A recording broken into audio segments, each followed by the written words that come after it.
یہ کہتے ہیں کسی کے سر کی جھوٹی قسم کھانا کیسا ہے؟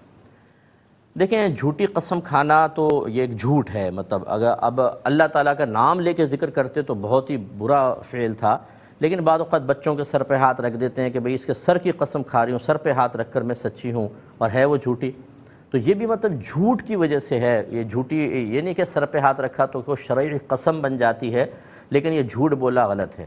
اچھا، بعض لوگ یہ سمجھتے ہیں کسی کے سر پہ اگر ہاتھ رکھوا کے ہم قسم کھلوائیں گے اور جھوٹ بول دیا تو اس کا وبال اس پر آئے گا، لہٰذا کہتے ہیں رکھ اپنے بچے کے سر پہ ہاتھ اور قسم کھا لے. تو اگر خدا نہ خواستہ کوئی جھوٹی قسم کھا لے، اچھی طرح یاد رکھیں کہ ماں باپ کے اعمال کی سزا اولاد کو نہیں ملتی ہے. اگر ایسا ہو تو اللہ تبارک و تعالی معاذ اللہ ثم معاذ اللہ ناانصافی کرنے والا کہلائے کہ قصور کسی نے کیا، سزا کسی کو، یہ ہو ہی نہیں سکتا. آپ کے کسی کے کوئی والد گناہ کریں اور بیٹے کو جیل میں ڈال دیں، بتائیں صحیح ہے کہ نہیں؟ یقینی سی بات ہے غلط ہے. تو جب ایک انسانوں کے لیے اس طرح کا فیصلہ کرنا غلط ہے تو آپ کیا سمجھتے ہیں اللہ تعالیٰ ایسے فیصلے کرے گا؟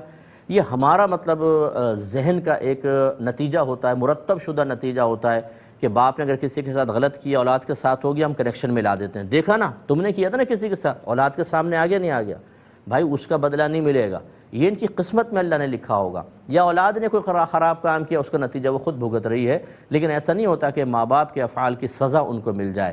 ہاں یہ ہوتا ہے کہ اگر جیسے کسی نے اپنے ماں باپ کو ستایا اور کل اولاد اس کو ستائے تو ہم اس کو کہہ سکتے ہیں کہ یہ تمہارے اعمال کا بدلہ ہے، اس شخص کے اعمال کا بدلہ، کیونکہ اس نے قصور کیا پھر اسی نے اس کی اولاد کے ساتھ کر رہی ہے.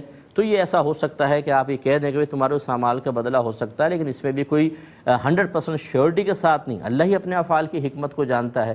تو اس لیے بہرحال سر کی جھوٹی قسم کھانا یہ جھوٹ ہونے کی بنا پر حرام ہے، نہیں ہونا چاہیے، لیکن اس سے کوئی وبال اس پر نہیں آتا ہے.